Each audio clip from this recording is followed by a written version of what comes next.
No, literally, it's like the one thing that it has. Hello.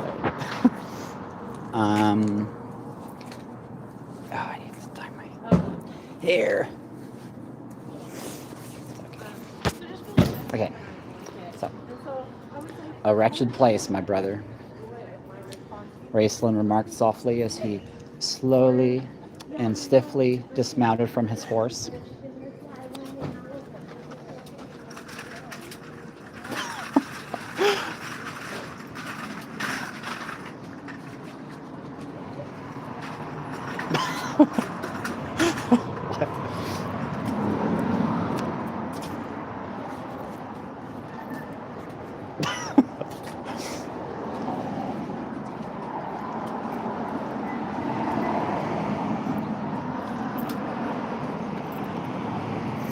I just sent a video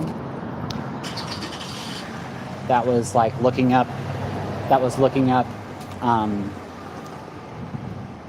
the locations of this girl I was attracted to for like no reason, it seemed like. And then I thought maybe I was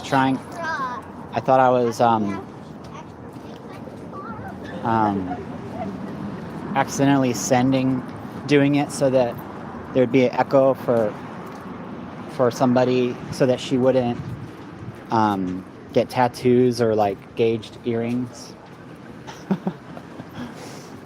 It was very weird. And then I was just checking out this lady that was bigger, and I was like, where am I located? And I was like, oh, this address would mean like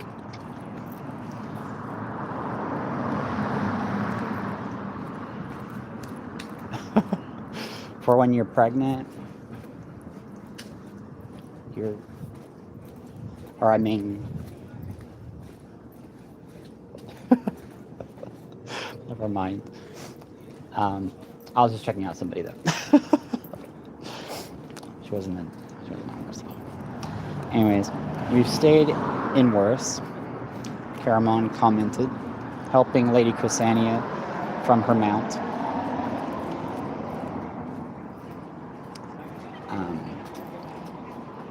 It's warm and dry inside, which makes it 100 times better than out here. It's kind of cold. Why? Okay, sorry, I have to compare it to myself. It's fun reading it this way. It's seriously weird. Should I go inside? It's kind of nippy.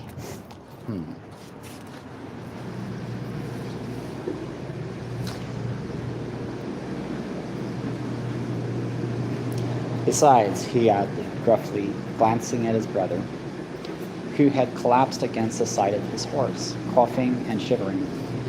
None of us can ride farther without rest.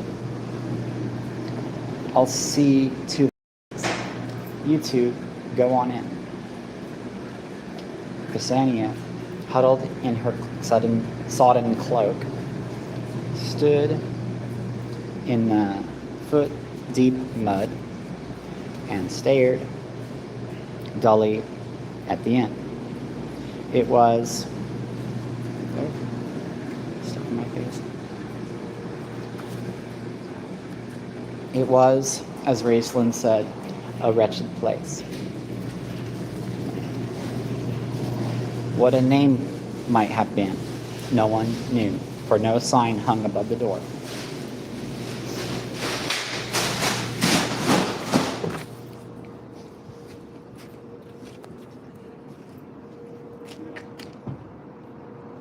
There's a sign over there, though.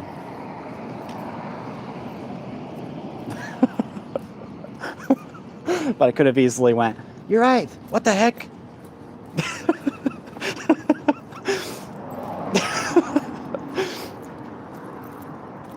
What is this place? What the hell?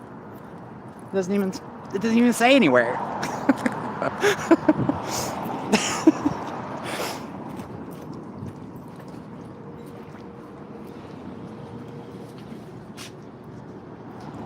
The only thing, in fact, that marked it as an inn at all was a crudely lettered slate stuck in the broken front window that read, get it? Fee wearers welcome, but spelled with C-U-M. Wayfarers welcome. We working come. What?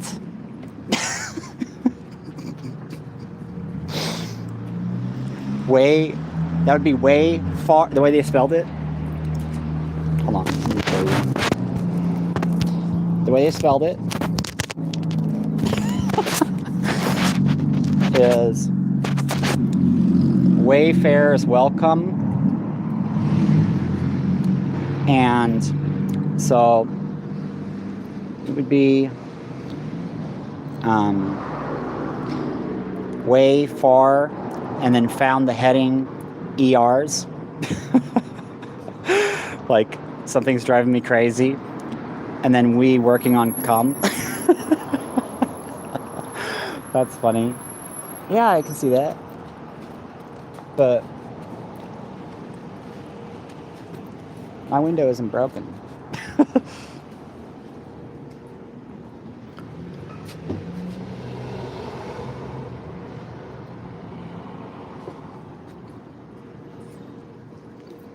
Is it?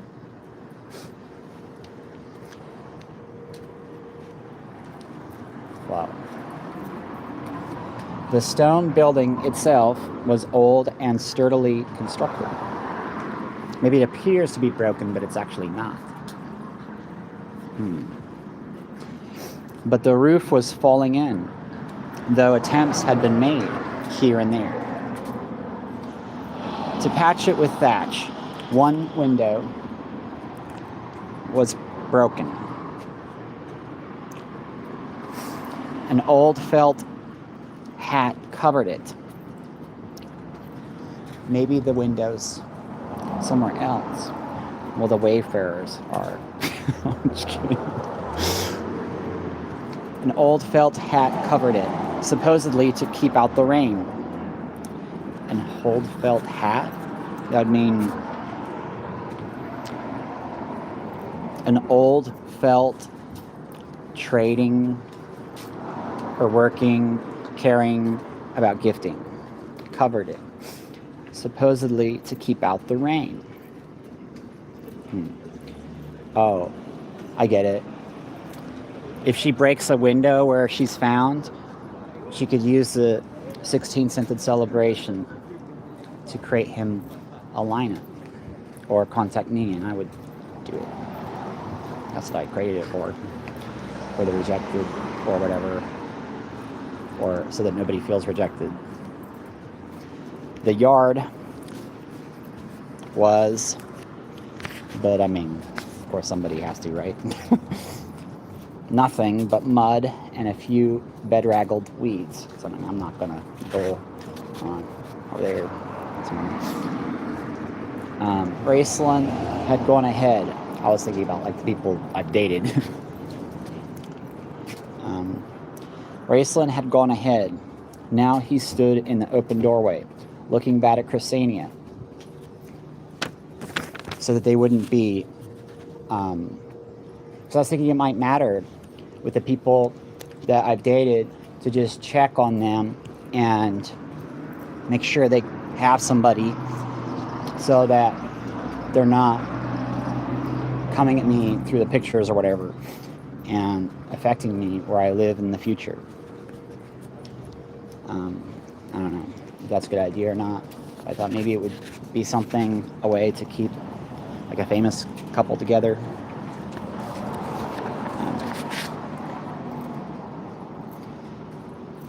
So, wait. Welcome, Master. Welcome, Mrs. Miss Us. Welcome, Master. Welcome, Miss Us. How come it spells it like that? Miss Us?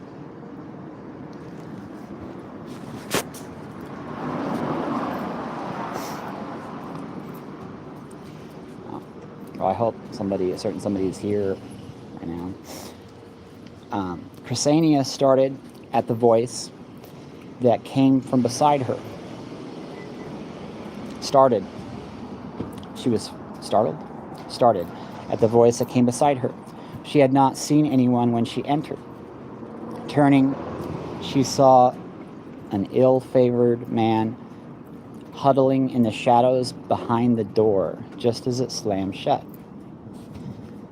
"A raw day, master," the man said, rubbing his hands together in a servile manner.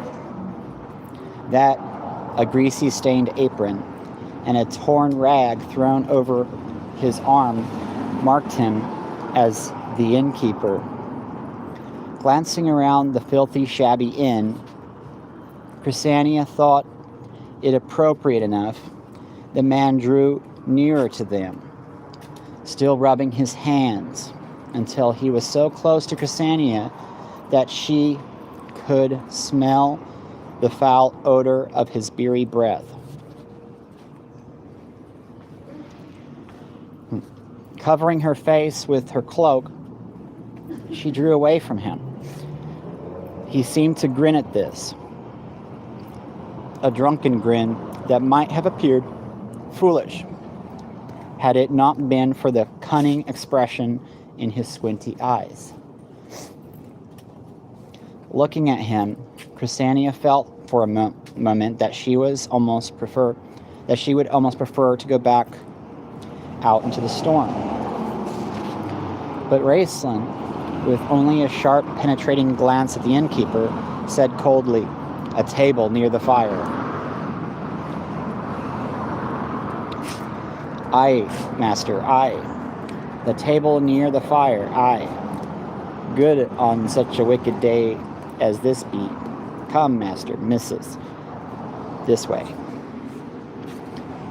Bobbing and bowing in a fawning manner that was once again belied by the look in his eyes, the man shuffled sideways across the floor, never taking his gaze from them, herding them toward a dirty table. "A wizard be ye, master?" asked the innkeeper, reaching out a hand to touch Raceland's black robes, but withdrawing it immediately at the mage's piercing glance. "One of the black uns, too," he continued. The way he spelled black uns means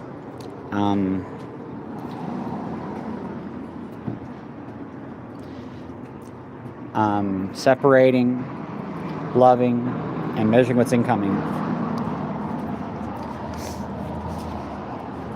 Yeah. Definitely not me, right? "It's been a long while since we've seen the like." "That it has," he continued. Raceland did not answer. Overcome by another fit of coughing, he leaned heavily upon his staff.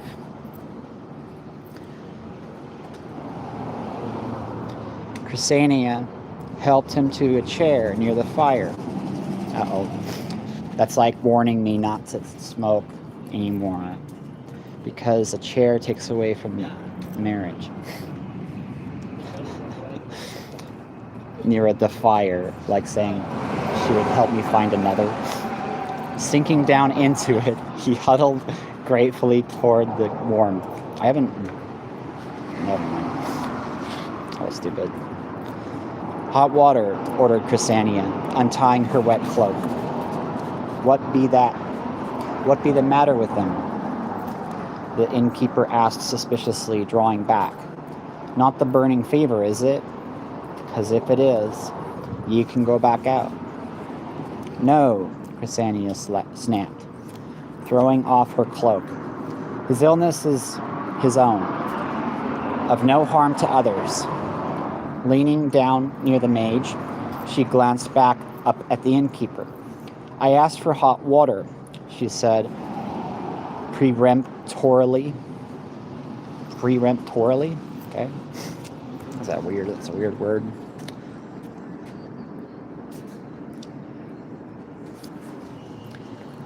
Aye, his lip curled.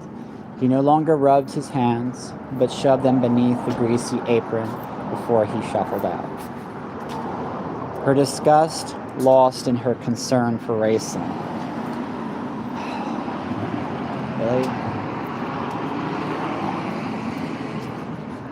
I'm so young though, I haven't really smoked that much.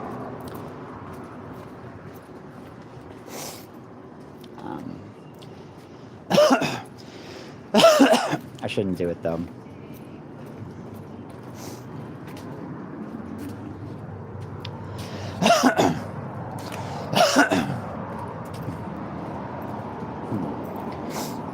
Kneeling beside him to help remove his wet boots. I've been just like bumming a cigarette while clubbing, and then I'll like see somebody smoking outside and I'll be like, hey, can I have a cigarette?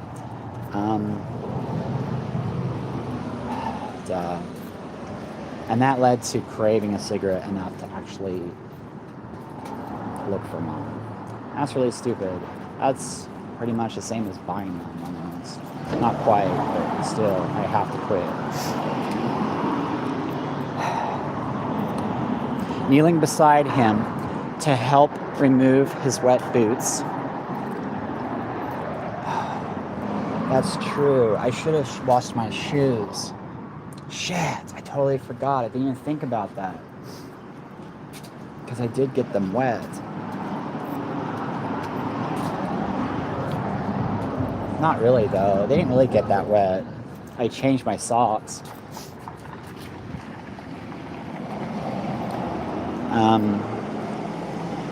Thank you, Raceland. Wait. Kneeling beside him to help remove his wet boots, she felt a hand touch her hair. Thank you, Raceland whispered as she looked up. Jim Carrey Sr.? Jim Carrey? Jim car was found. What's wrong with that? That's what his name kind of means. J is measuring a person's worth. I is making sure everyone's cared for or going somewhere, because it might be going somewhere because of the letter M there. And then carry is like the car has been found, and then EY is like, what's wrong with that?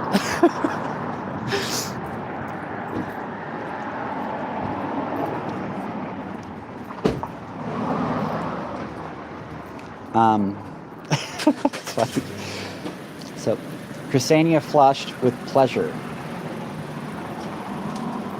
and her brown eyes seemed warmer than the fire. Ooh, that's good, because the fire she was talking about was what she would use to get me a different person if I didn't quit smoking. And his hand brushed back the wet hair from her face with a gentle touch. I find it interesting how the fire, the letter H is kind of like someone he wouldn't be married to. What the heck? Somebody he hasn't tied the knot to? Yikes. She could not speak or move, but remained, kneeling at his side, held fast by his gaze. Be you his woman? The innkeeper's harsh voice coming from behind her made Chrysania start. Harsh? That means laughter heading. Shh. She had neither seen him approach nor heard his shuffling step. Rising to her feet, unable to look at Raceland, she turned abruptly to face the fire, saying nothing. She is a lady of one of the royal houses of Palantis. Ooh, Seattle, huh? Said a deep voice from the doorway. And I'll thank you to speak of her with respect, innkeeper. Aye, master, aye, muttered the innkeeper, seemingly daunted by Caramon's massive girth. as the big man came inside, bringing in a gust of wind and rain with him. You know, I think Seattle has Kings County. I'm sure I intended no disrespect and hopes none was taken. Chrysania did not answer. Half turning, she said in a muffled voice, "Here, bring that water to the table." Ooh. As Caramon shut the door and came over to join them, Raceland drew forth the pouch that contained the herbal concoction for his potion. Tossing it onto the table, he directed Chrysania with a gesture to prepare his drink. Then he sank back among the cushions. His breath wheezing, gazing into the flames. Conscious of Caramon's troubled gaze upon her, Chrysania kept her gaze on the potion she was preparing. Uh-oh. So right there, it's like saying you shouldn't be on anything when you have children. The horses are fed and watered. We've ridden them easy enough, so they'll be able to go on after an hour's rest.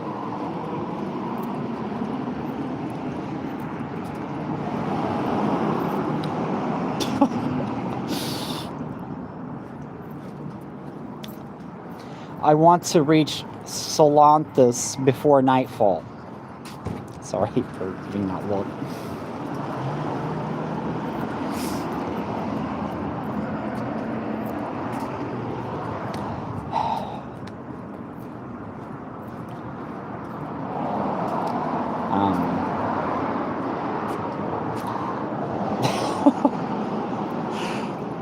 Ouch. I want to reach Solanthus before nightfall, Caramon said after a moment's uncomfortable silence. He spread his cloak before the fire. The steam rose from it in clouds.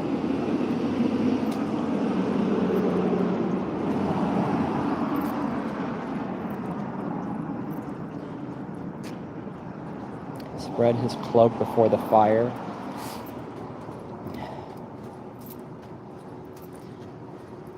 Don't show that it's that kind of passion.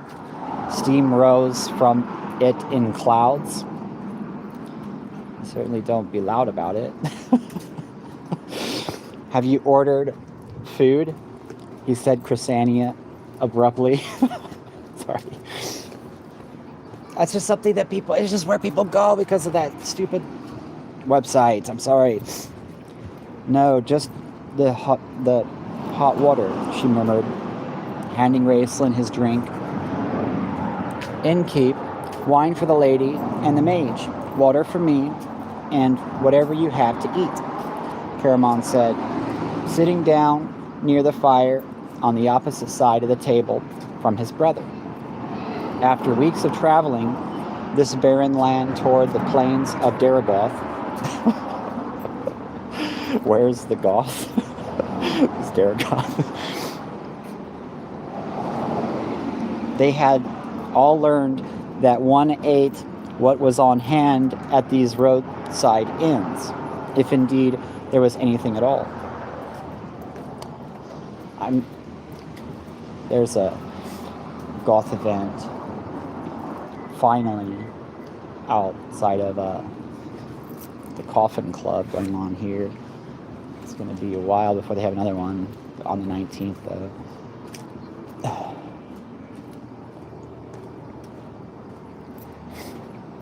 In Hillsborough.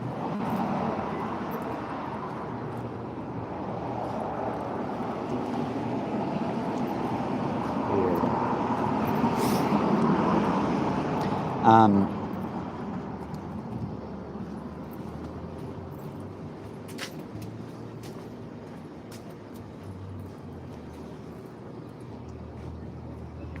That's weird.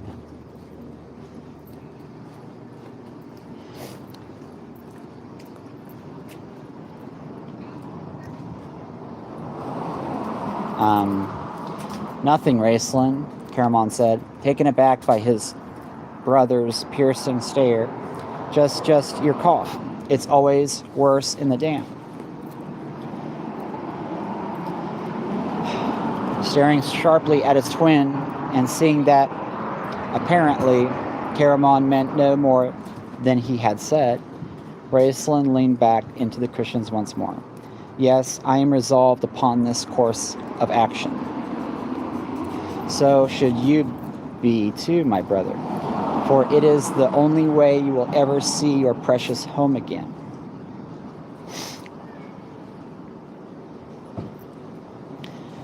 A lot of good it will do me if you die on the way, Caramon growled.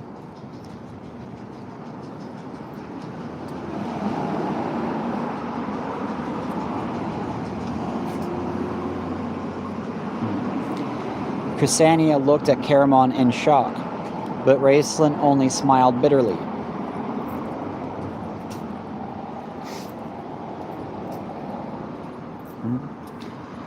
Your concern touches me, brother, but do not fear for my health. My strength will be sufficient to get there and cast the final spell. If I do not tax myself overly in the meantime, it means you have someone who will take care of you. Do not do that, Caramon replied gravely, his gaze on Ksania.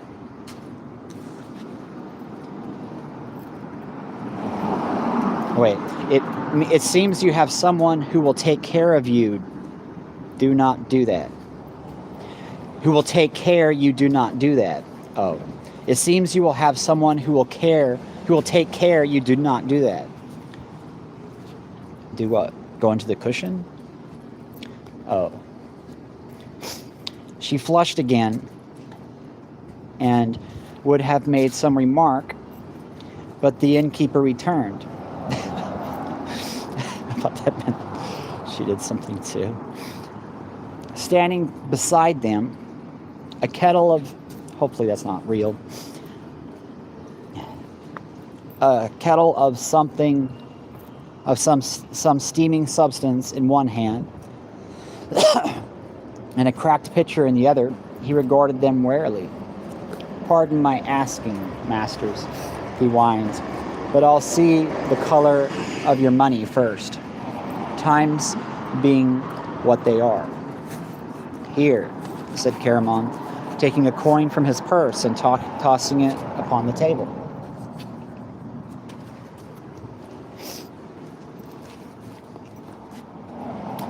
Will that suit? Aye, masters, aye. The innkeeper's eyes shone nearly as brightly as the silver piece.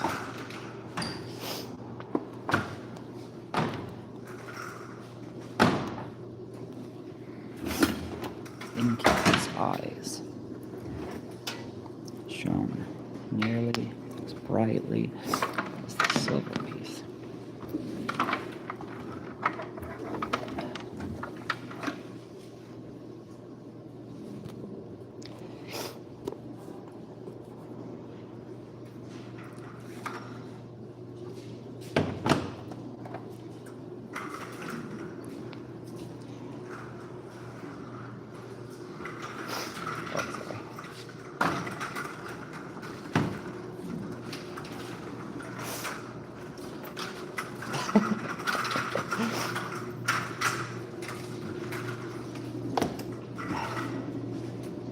Like this.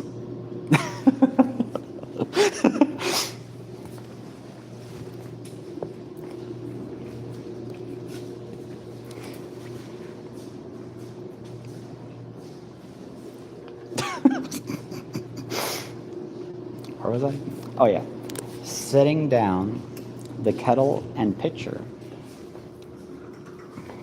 I can do this without watering my phone book.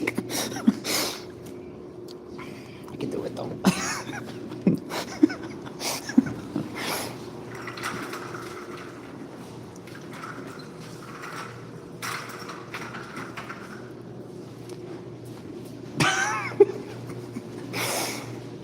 slopping stew onto the table.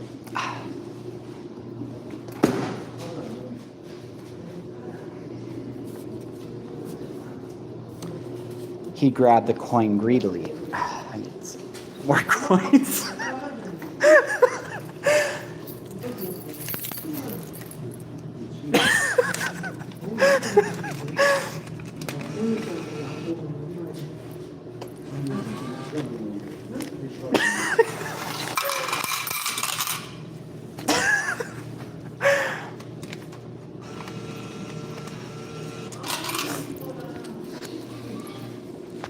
What'd you say? I don't live in Vegas.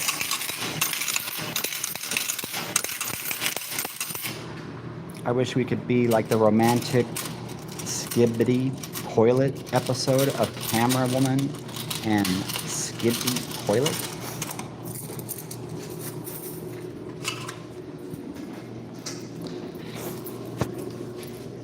Okay. That was weird. That's funny. Okay. What am I doing now? Stuff in my machine. Okay, so we're coin greedily. Watch the mage all the while, as though fearful he might make it disappear. Make sure I got everything right.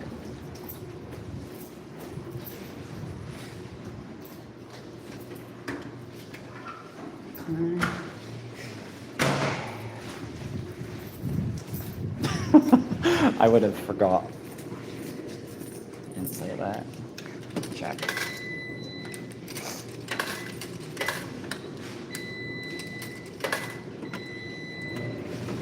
Okay. And I should check again, actually. Oh, it's in here. Oops.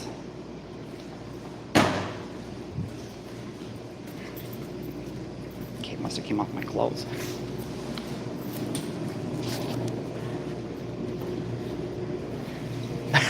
What the hell? That was weird. Okay. And then thrusting the coin into his pocket. That wasn't just one coin, though. The innkeeper shuffled behind the slovenly bar and returned with 3 bowls.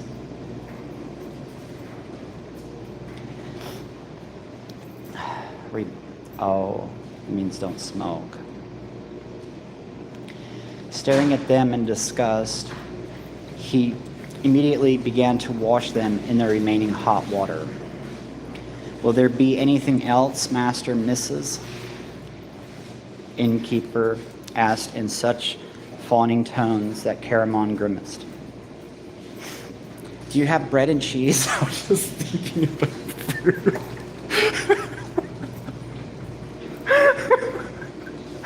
Oh my god.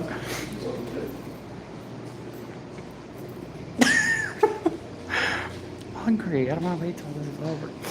Yes, master. Wrap them up then in a basket. Go get it. They'll be traveling on, will ye? The innkeeper asked, placing the bowls back on the. I was just thinking about having cigarettes. Placing the bowls back on the table. Upon the table, Chrysania looked up, aware of the subtle change in the man's voice. Is it becoming raspy? Tass glanced at Caramon to see if he noticed. Not there. Now. But the big man was stirring the stew, sniffing at it hungrily. Raceland, seeming not to have heard, stared fixedly into the fire. The women he could have had. His hands clasping the empty mug limply, because my brother's already married. We're certainly not spending the night here, Caramon said. ladling stew into the bowls. You'll find no better lodgings in... Where did you say you was headed? The innkeeper asked.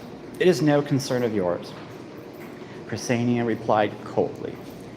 Taking a bowl of stew, she brought it to Raceland. But the mage, after one look at the thick, grease-covered substance, waved it away. He's like, that's what made me think I was him, because of the vegan thing. I wasn't vegan today. Hungry as she was,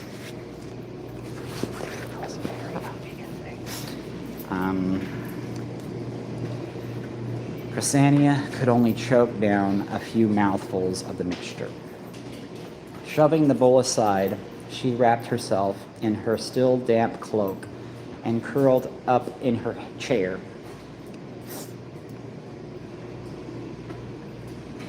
That makes her less likely to marry me. Closing her eyes and trying not to think that in an hour she'd be back on her horse, riding through the bleak, storm-ridden once more. Once again, Raceland had already fallen asleep.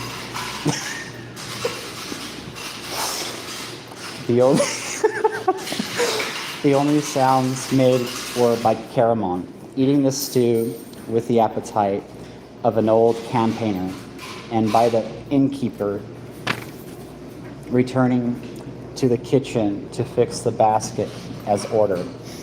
Within an hour, Caramon brought the horses round from the stable. 3 riding horses and 1 pack horse, heavily laden, its burden covered with a blanket and secured with strong ropes. Helping his brother and Lady Chrysania to mount, and seeing them both settled warily into their saddles, Caramon mounted his own gigantic steed. The innkeeper stood out in the rain, barehanded, holding the basket.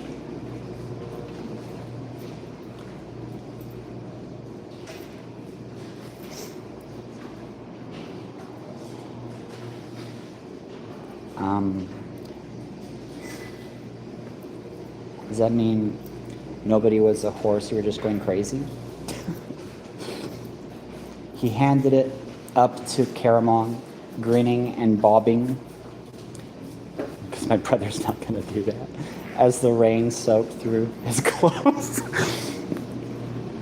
With curt thanks, and tossing another coin that landed in the mud at the innkeeper's feet. Caramon grabbed the reins of the pack horse and started off. Chrysania and Raceland followed, heavily muffled in their cloaks against the downpour. The innkeeper, apparently oblivious to the rain, picked up the coin and stood watching them right away. 2 figures emerged from the confines of the stable, joining them.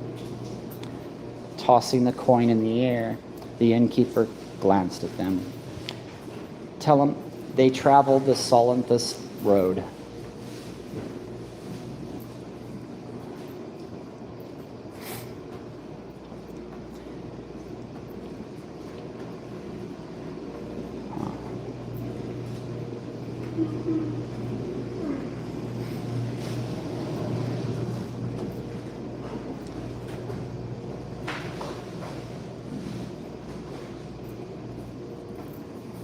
Okay, well, there's a stopping point.